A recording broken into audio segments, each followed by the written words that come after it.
Hello. आज हम आप लोगों को राष्ट्रपति से संबंधित कुछ महत्वपूर्ण प्रश्नों को देंगे और इसको हल करने की कोशिश करेंगे। तो देखते हैं हमारा पहला क्वेश्चन क्या होता है। पहला क्वेश्चन है कि राष्ट्रपति के निर्वाचक मंडल के सदस्य होते हैं। राष्ट्रपति के निर्वाचक मंडल के सदस्य होते हैं। तो इसमें संसद के दोनों सदनों के निर्वाचित सदस्य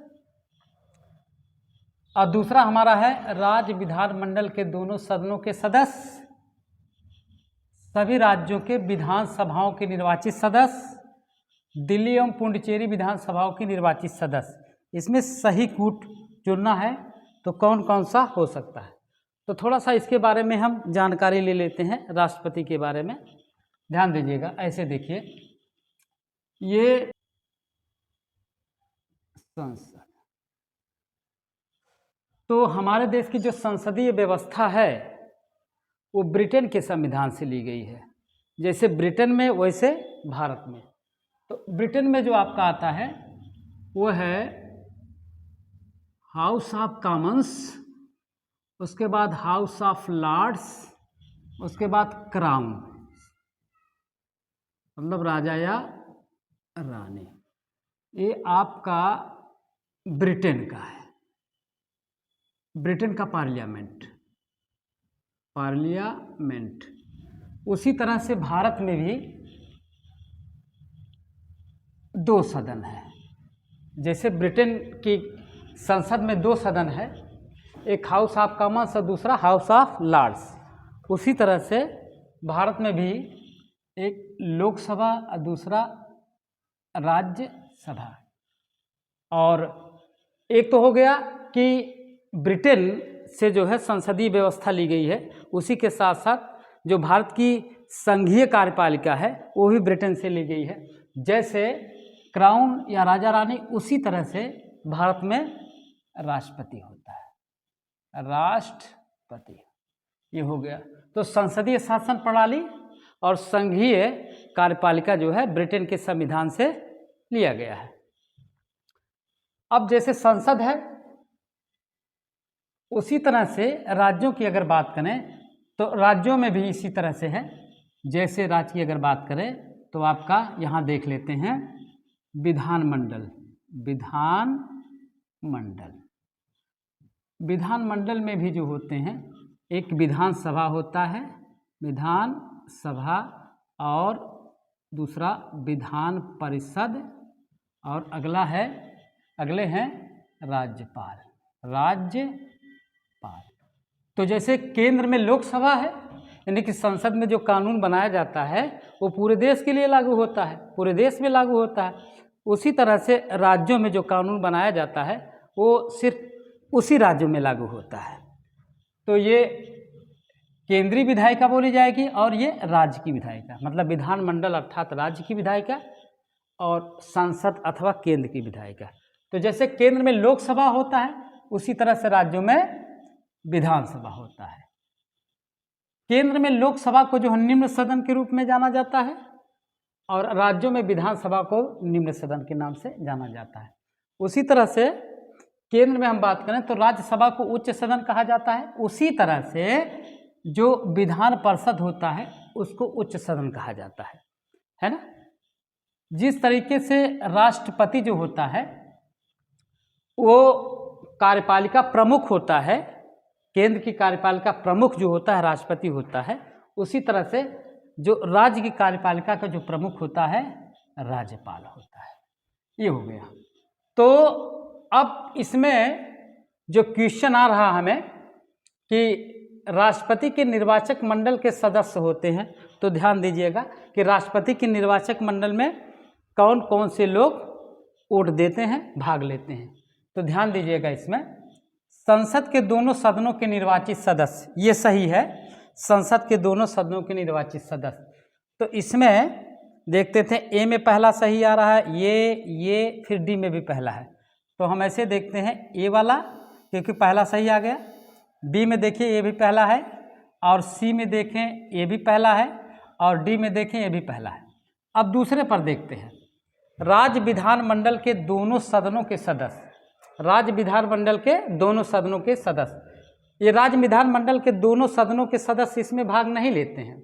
तो जिस तरह से केंद्र में 2 सदन होते हैं, उसी तरह से राज्यों में भी 2 सदन होता है। तो वर्तमान में ये 6 राज्यों में जो है विधान परिषदें होती है, और ये जो विधान परिषद होता है वो राष्ट्रपति के निर्वाचन में भाग नहीं लेता है। तो आपका ये गलत हो जाएगा। राज्य विधान मंडल के दोनों सदनों के सदस्य पूरी तरह से गलत है, क्योंकि इसमें सिर्फ विधायक ही भाग लेते हैं, एमएलए, और जो निर्वाचित हैं वही लेते हैं। तो आपका ये गलत हो गया। इसमें दिया गया है कि राज्य विधानमंडल के दोनों सदनों के सदस्य भाग नहीं लेते हैं। इसमें सिर्फ विधानसभा के ही निर्वाचित सदस्य भाग लेते हैं। ठीक, विधानसभा के निर्वाचित सदस्य भाग लेते हैं। तो इसमें हम दूसरा देखते हैं कि दूसरा में देखिए आपका ये दूसरा वाला इसमें भी गलत दिखा रहा है, इसलिए ये नहीं होगा। बी में दूसरा वाला है, ये सही दिखा रहा है, इसलिए बी भी नहीं सही होगा। और सी में देखिए दूसरा वाला सही दिखा रहा है, ये भी सही नहीं होगा, है ना। इसका मतलब हमें डी ऑप्शन मिल रहा है। तो डी ऑप्शन में दूसरा नहीं दिखा रहा है इसमें, तो संभवतः यह डी ही सही हो सकता है। इसमें एक बार और कर देते हैं। ये पूरा का पूरा जो है यही लग रहा है। अब तीसरा देखते हैं। सभी राज्यों के विधानसभाओं के निर्वाचित सदस्य, सभी राज्यों के, है ना, जितने भी राज्य हैं, वर्तमान में कुल 28 राज्य है, वहाँ के जो विधायक वो देते हैं।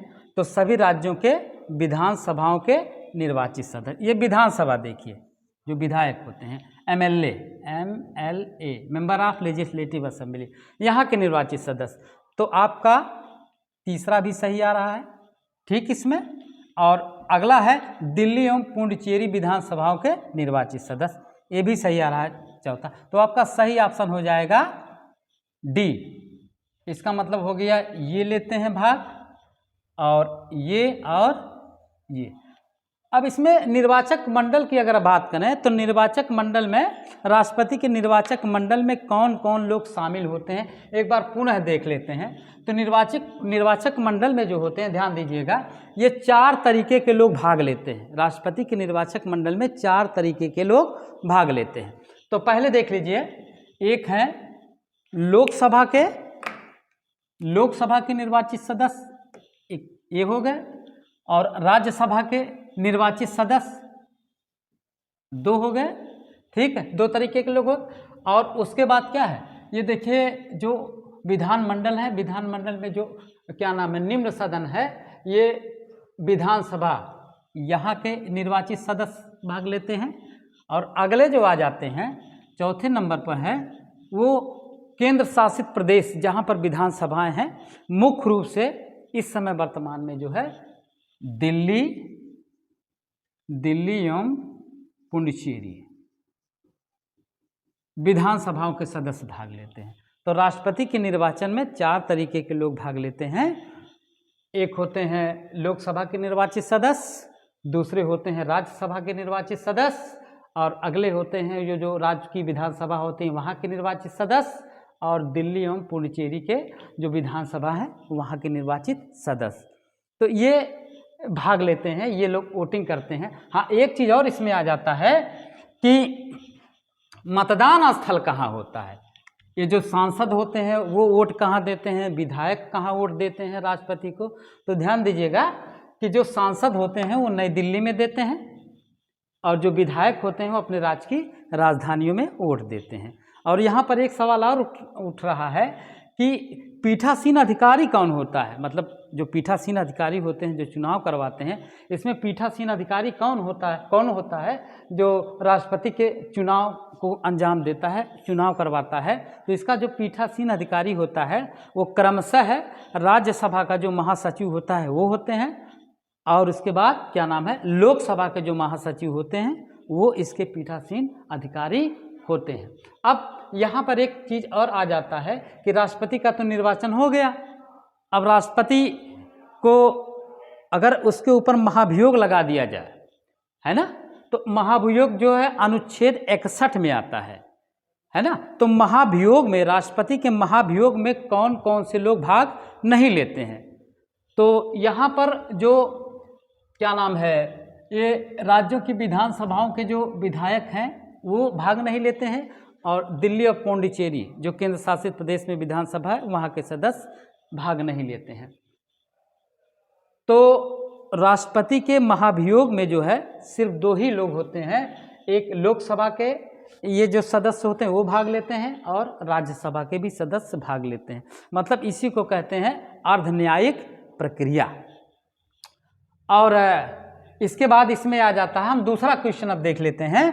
दूसरा क्वेश्चन हमारा है कि राष्ट्रपति संसद के किसी भी सदन का सदस्य नहीं होगा। मतलब क्या राष्ट्रपति संसद के किसी भी सदन का सदस्य होता है? तो किसी भी सदन का सदस्य नहीं होता है, ना लोकसभा का होता है ना राज्यसभा होता है, राज्यसभा का होता है। तो ये आपका सही है कि राष्ट्रपति संसद के किसी भी सदन का सदस्य नहीं होता है, ये सही हो गया। और संसद राष्ट्रपति, ये जो संसद का निर्माण हुआ है, तो संसद राष्ट्रपति और 2 सदनों से मिलकर बना है, तो आपका ये भी सही है। संसद जो बना है वो राष्ट्रपति और 2 सदनों से मिलकर बना है। देखिए राष्ट्रपति और लोकसभा, राज्यसभा, इनसे मिला करके संसद का निर्माण होता है। तो इसमें एक चीज़ और हमें मिल रहा है कि राष्ट्रपति संसद के किसी भी सदन का सदस्य नहीं होता है, लेकिन अभिन्न अंग होता है, परंतु अभिन्न अंग होता है, अभिन्न अंग होता है। अभिन्न अंग इसलिए होता है कि जो लोकसभा और राज्यसभा में जो कानून पारित किए जाते हैं, उस कानून पर जो सिग्नेचर या सहमति जताता है, राष्ट्रपति ही सहमति जताता है या सिग्नेचर करता है। यदि राष्ट्रपति सिग्नेचर ना करे, सहमति ना जताए, तो वह कानून नहीं बन पाएगा।